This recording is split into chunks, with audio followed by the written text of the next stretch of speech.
off they go.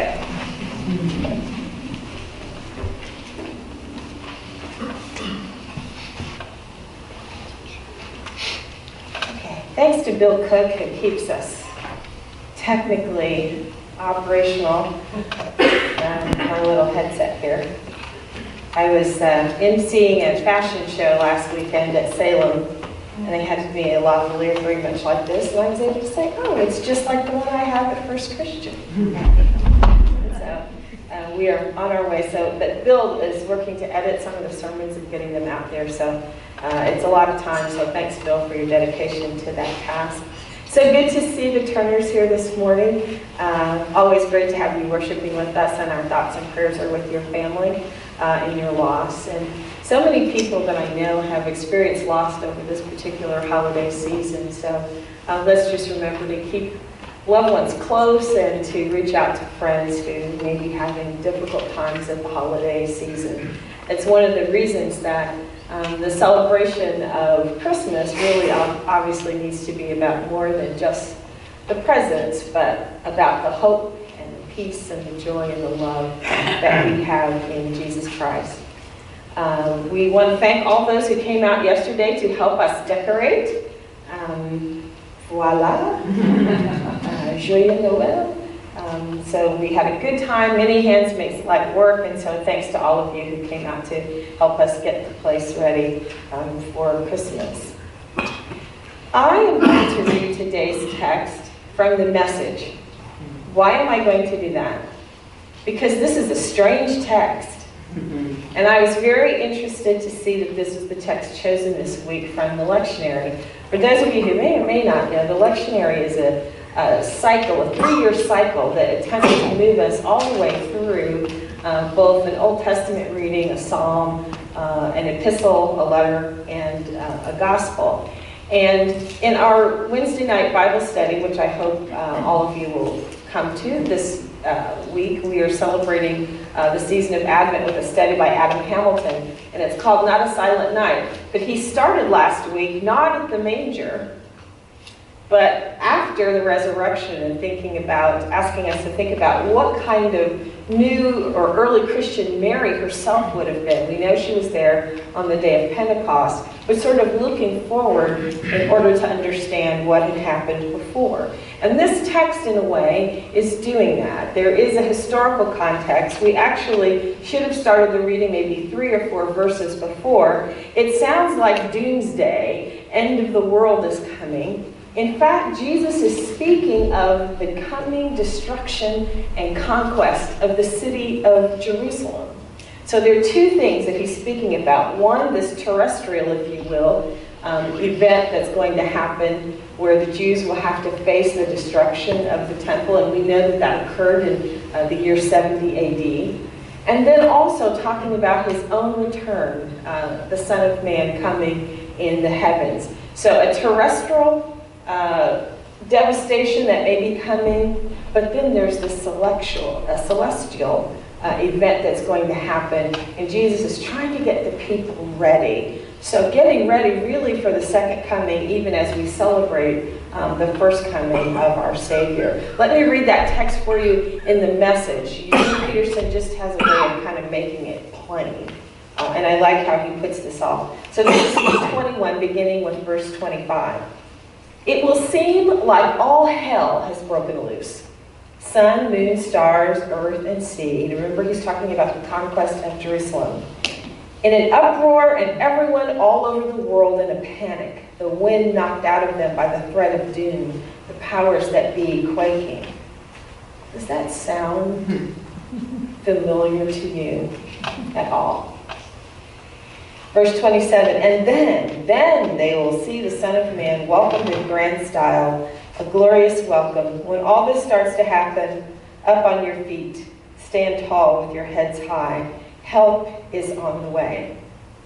So there are 2 different things happening here. One, Jesus is saying, get ready. When Rome destroys Jerusalem, it's going to feel like all hell has broken loose. Everyone all over the world will be in a panic. The wind will be knocked out of them by the threat of doom. And then he pivots and starts talking about something altogether different. And then they'll see the Son of Man welcomed in grand style, a glorious welcome. And then he talks about the fig tree as a way of saying signs. It's sort of like, when you start to see the buds on the tree, that spring is coming. In the same way, he is telling them that when you start to see the things that I've told you about, you will know that my return is soon. And then these last couple of verses. Be on your guard. Don't let the sharp edge of your expectation get dulled by parties and drinking and shopping. Otherwise, that day is going to take you by complete surprise, spring on you suddenly like a trap. For it's going to come on everyone, everywhere at once. So whatever you do, don't go to sleep at the switch. Pray constantly that you will have the strength and wits to make it through everything that's coming and end up on your feet before the Son of Man. And I just want to lift up part of that last verse. Pray constantly that you will have the strength and wits to make it through everything that's coming and end up on your feet before the Son of Man. Well, it's Christmas time. It's Black Friday weekend. Tomorrow is Cyber Monday.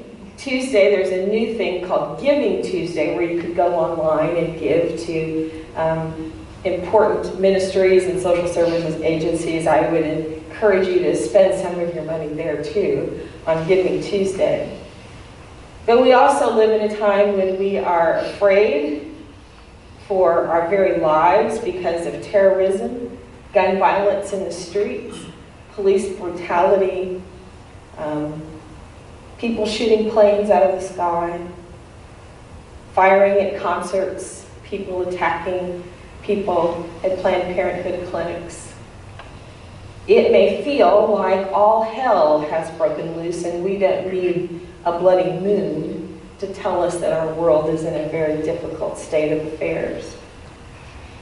The historical context, as I said, for this passage is really about Jesus preparing the people both for the physical destruction of Jerusalem, but also to set before them a sign of hope, a message of hope, so that when it does feel like all hell is breaking loose, they would still have his words, and we do still have his words, at least as recorded by Luke, to remind us that he is still there, God is still God, Jesus is still coming back, and we are to pray so that we might have both strength and wits. I like that. Not just strength, not just some sort of romantic notion of what it means to be spiritually strong, but wits, good sense, common sense, courage and wisdom in order to deal with the things that befall our world. So, Terry, why are you talking about the hellacious things that are going on in our world? Because as Christians, we cannot put our heads under the sand and pretend that these things are not happening. We are supposed to be salt and light. We are supposed to provide savor and seasoning. We are supposed to be a preservative of those things that are good and noble and true and loving. We are the light of the world. Jesus, true, is the light of the world, but he said to his disciples, you are the light of the world. A city that is set on a hill cannot be hid, and you cannot hide your lamp under a bushel. The message at the end of the day, and I could say this probably and just sit down and you would probably applaud me, wouldn't you? The message is to pray constantly so that we can withstand the times in which we live in order to make it to that day of redemption when Christ shall return. I know a lot of people who say, well, no use in worrying about that because it's not going to get right till Jesus comes. Well, that's probably true in some respects. But I really don't think Jesus intended us to just sort of huddle in bomb shelters and pray and wait for the second coming. We know lots of people who over the years have been told that they can predict when Jesus is going to return. The last time it happened was the turn of the century, Y2K. I was in the IT industry at that time and was responsible for the Y2K preparedness for the Blue Cross and Blue Shield Association, which is the licensing body for all of the Blue Cross and Blue Shield plans. Everyone was really more afraid about liabilities at that point, like what will happen if we don't fix the systems. And in fact, the attorney who worked with us said, Terry, if anything happens, I'm flying you to Fiji. You know where all the bodies are buried. I mean, can I just go to Fiji? Does anything have to happen? But people were so concerned. You may have stocked up water. You remember there were some people who were in bunkers. People were just going nuts, worried about what was going to happen.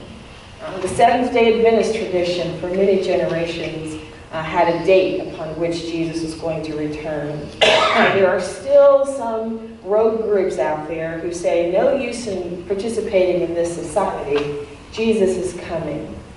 Every time there's war in the Middle East, there is some televangelist who begins to whip up gloom and doom about who the 10 nations are, who's the horn.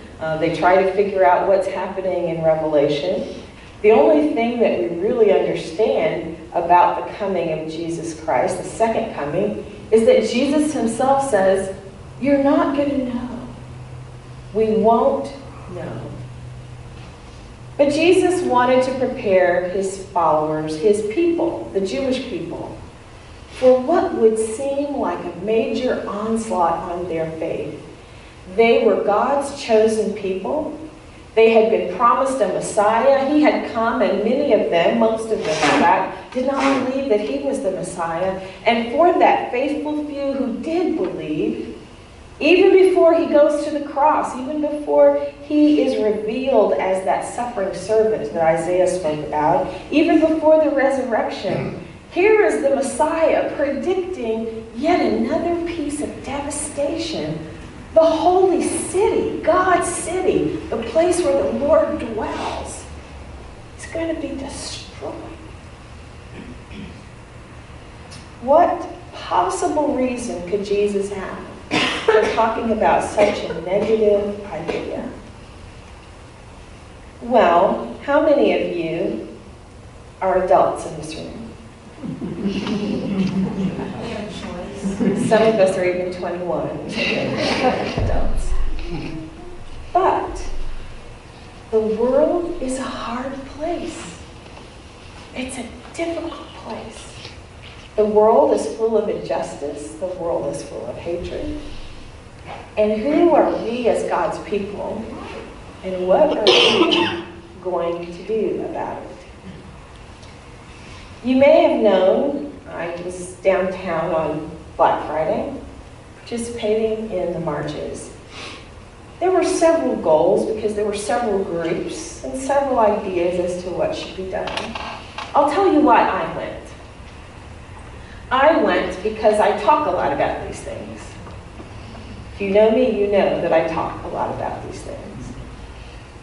I grew up in a small southern town in Indiana, filled with activity of the Ku Klux Klan. My grandfather was a pastor of a relatively large African-American Baptist church. My dad was and still is a Black Studies professor. So even though I grew up in a predominantly white town, my worldview was that of understanding the history of Black people in this country and understanding that I was gifted enough to have been given an education and family, and I needed to be a part of that struggle. I needed to do something, to do what I could. And so for me to blog on Facebook and chat and talk to friends and students and not stand up when people were asked simply to be in solidarity seemed to be, to me, disingenuous and a bit cowardly. And so as Walter was preparing for a concert last night, I put my sneakers and jeans and a couple layers of coats and hats and an umbrella, And I went downtown and fell in behind the people who were marching north on Michigan Avenue. There were all kinds of people down there. There were people who were white, people who were black, people who were Hispanic, people who were Asian. There were people in wheelchairs. There were people pushing baby buggies. There were people with babies strapped to their chest and strapped to their backs. One little boy who was on one of those little leashes, because he was a toddler. And he was chanting, 16 shots, 16 shots. The Communist Labor Party was there handing out leaflets. There were several ministers having their own press moments on the sidelines. When we got to the water tower, there was a prayer given by Jesse Jackson, with whom you should know I often have disagreements. There were also a lot of other pastors who were there. And there were a lot of different groups who were there advocating everything from closing down stores, which they did do. That's the point at which I left. But lots of different ideas as to what should be done.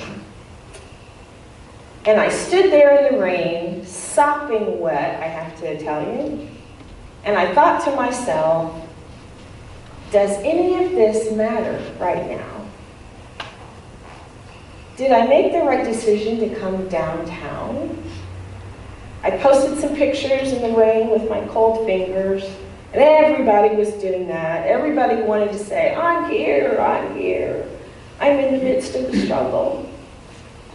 And as I turned around and looked at me, there was a wall of Chicago policemen standing there, making sure that nobody went back the other way. And I got a picture of that too.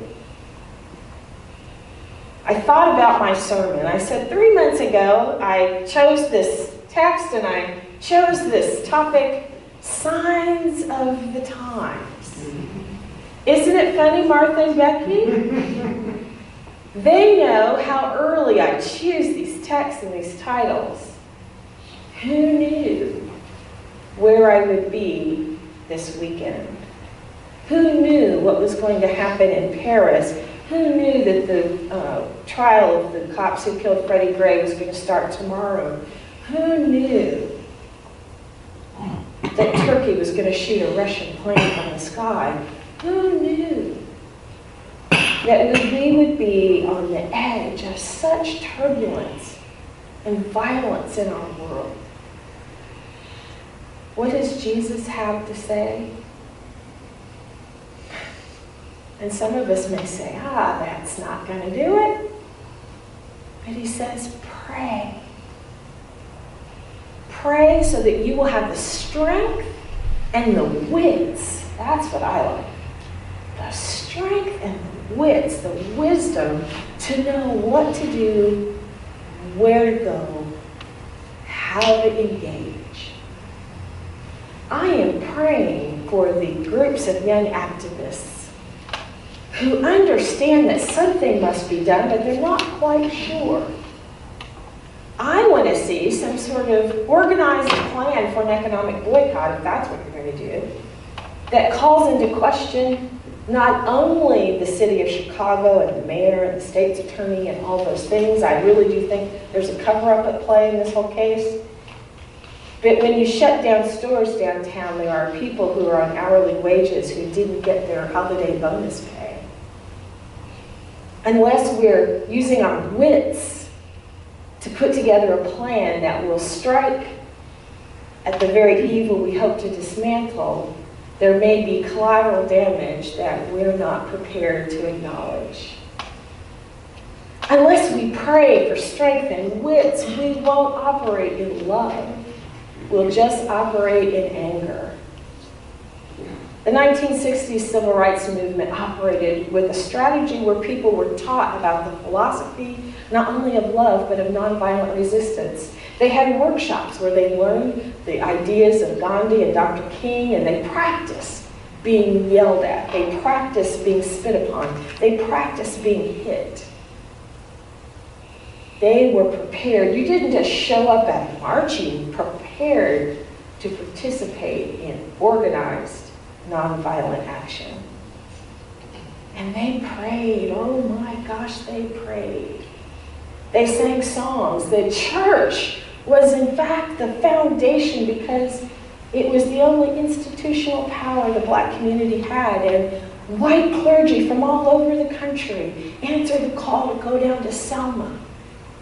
The church stood strong.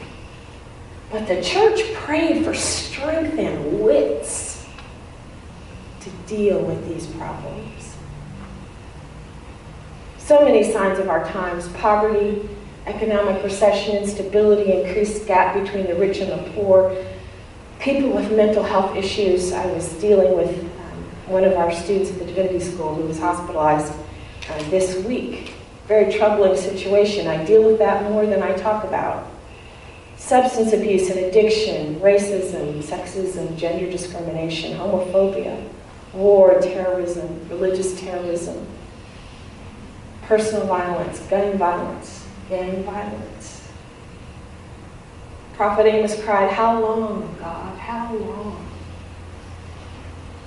And in this season of hope and light and peace and joy, Jesus is reminding us that we must pray constantly so that we are able to withstand the times in which we live in order to share the message of the gospel of hope and light and peace and joy. Without prayer, we cannot be strengthened. Without prayer, we won't have the wisdom that we need. Without studying God's text, without seeking His knowledge, we won't be filled with His peace. Unless we do it in that way, we may be fueling a fire, we may be encouraging collateral damage that none of us really are prepared to deal with. So, what is Jesus saying in these signs of the times? That don't pay attention to the bloody moon. Pay attention to the poor child, to those who are being killed in our streets by cops who have no accountability. Pay attention to people who have no roofs over their heads. Pay attention to people who have mental health issues, but there are no resources to care for them. Pay attention to people who tell you who they are, but fear for their lives once they've said it. Pay attention to kids who join gangs because they have no food to eat and just want to have what they see on TV. Pay attention to young terrorists in the Middle East who join these groups because they too have no food, no homes, no dignity. Pay attention. And as we pay attention to these signs of the times, let us remember the words of Jesus Christ. Pray constantly so that you can withstand the times in which you live, so that you will have strength and wits to live out the message of love and hope, that you will figure out what your hands are called to do, be it marching or cooking or loving or caring or writing or speaking, giving, loving. Whatever it is that you are called to do, whatever it is that we are called to do, we are called to keep faith, to keep hope, to keep love, to be light in darkness. It is the tiniest of lights that can shatter the darkness. As we pay attention to these signs of the times, let's keep our wits about us, and let's keep prayed up, prepared to stand for all that God has known and shown us is right. Amen.